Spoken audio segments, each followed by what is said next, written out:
What is up, YouTube? I am Eric and you are watching Retro Video Game Pickups, and in this video we talk about how GameStop closing 200 stores could actually save them. So if you like games, consoles, or product reviews, please consider subscribing and hitting that bell notification. With that being said, let's hop into it.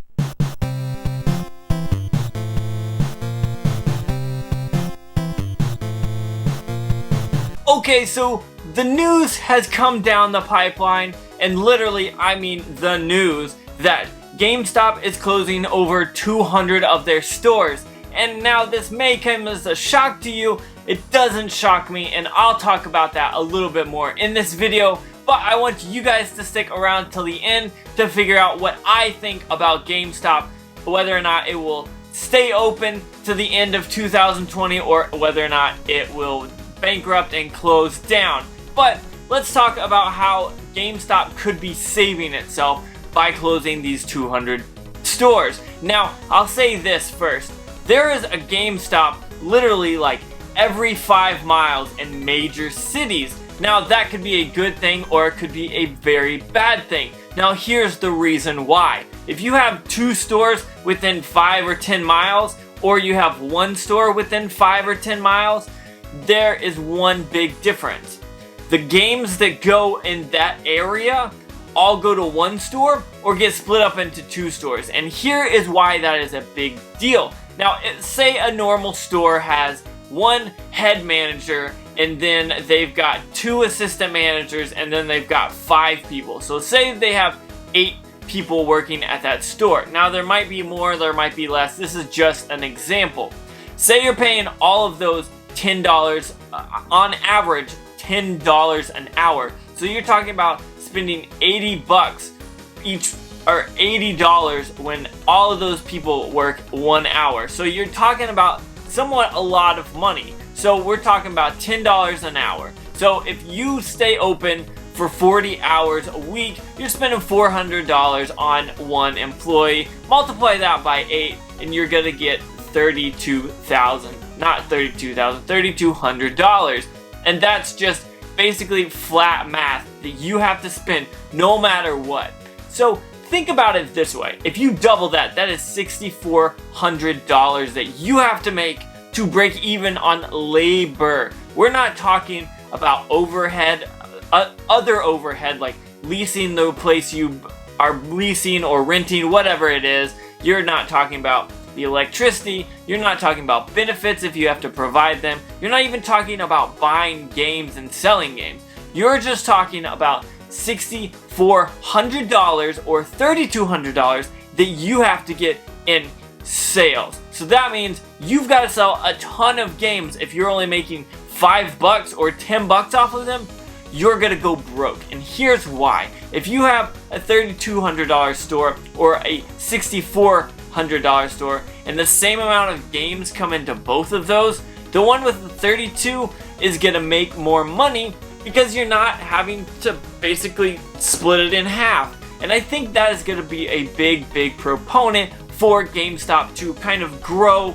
or maybe grow isn't the right word, but make money, because, well, they haven't been. The last quarter, they announced a ridiculous loss, and I don't know how they're still afloat with that loss, but still, they need to cut stores, and this is why. They're spending way too much money on stores.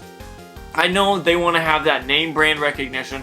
I know they want to be in every little city that has an outlet mall type thing or a shopping center, whatever you want to call it. They want to be there, that way they can sell games. Well, if they're there, they can sell games, but they can also accept trade-in for that games. And that's a big proponent for their business. Used games are the way they make probably 80% of their sales, maybe even more. I don't know the exact number. I'm just speculating here. But that's a lot of money that they could be losing if they just don't have that. So I think having that 1 store instead of 2 would definitely make that a lot better, because if you are splitting that money in half, you're just not making the money. It's not even worth it. You're actually probably losing money because you could be making that money if you only had 1 store instead of 2, because people would trade in, because driving 5 miles in 2019 is not a big deal. Driving 10 miles, people do it all the time. So I think GameStop needs to recalculate what they want to do. They want to find cities, they need to find cities that have 20 plus or 5 plus GameStops and figure out where the right places are for those key places to have 1 or 2 or 3, maybe 4 places, depending on how big the city is. Different stores to where they're in key elements, whether they're in neighborhoods that are probably going to sell stuff more often, more affluent neighborhoods, maybe. I don't really understand kind of their sales tactic. Maybe a college town or something like that. I don't know kind of what they sell to better, or just maybe places next to Walmart, because Walmart is a place that gets a lot of traffic, and if you put a GameStop next to it, you're probably going to get a lot of traffic. Now, one thing I will say is that I've been to GameStop stores, and they all kind of look the same, and so I don't feel like you need a big, huge amount of stores, because if I can go to that one, I probably can go to that one and get almost the exact same thing. Now, whether or not I can actually get the same game that I'm wanting is a different story, whether or not it's a big brand new game that just came out that everyone's hyped about, or if it's one of those obscure games that no one really buys, or they don't trade in very much, or it's not really worth that much. That might be harder to find, but honestly, you can always go to GameStop online, and I think this is another great thing that the GameStop needs to do. They need to figure out how to do free shipping like Amazon does. I think this right here, if they can still make money on it, will save the store, GameStop, completely. Also, I think they need to put a little bit more effort into actually their online marketplace. Now, I know that that's Facebook's name for their marketplace is actually literally marketplace, but what GameStop doesn't do is take pictures of the games that they're listing. They just say, hey, that's a Super Mario Odyssey game, and they put it on in the section wherever they are in their warehouse, and then they go and grab whatever is next, put it in a box, a label, whatever they do, and ship it off to you or me or whoever's buying it.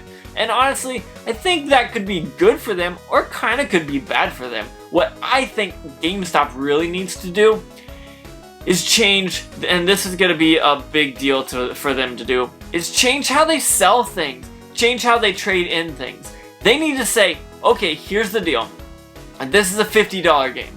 We're going to sell it for $45 because we want to be competitive, but we will only top-notch give you $15 for your game. But if you have a loose game, we'll probably only give you 10.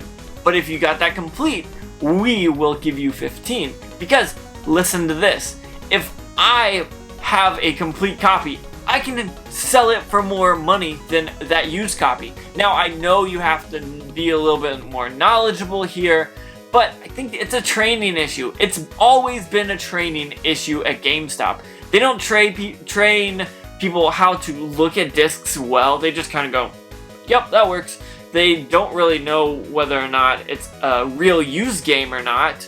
And by real used game, I mean retro games. I mean, look at that mess that GameStop Online got into with the retro scene when it first started. And honestly, it's just a disappointment. I wish they actually did care more about the players and were power to the players, which is like what they love to say.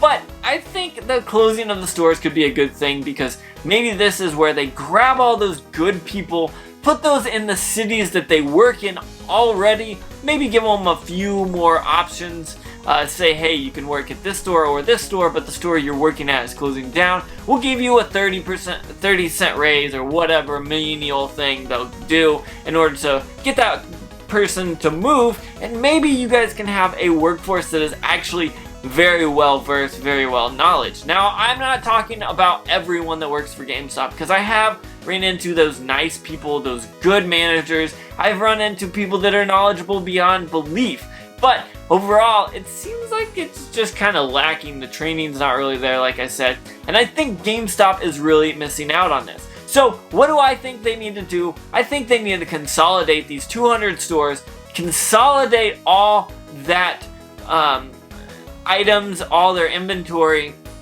put those in the right places. Say, hey, this game is selling well here, let's send that game there. Or, hey, this game's not selling well, but it's gonna sell at least at this location. Let's shuffle it around and make sure that things are in the store that people want to buy. I think that is one thing that they failed to do.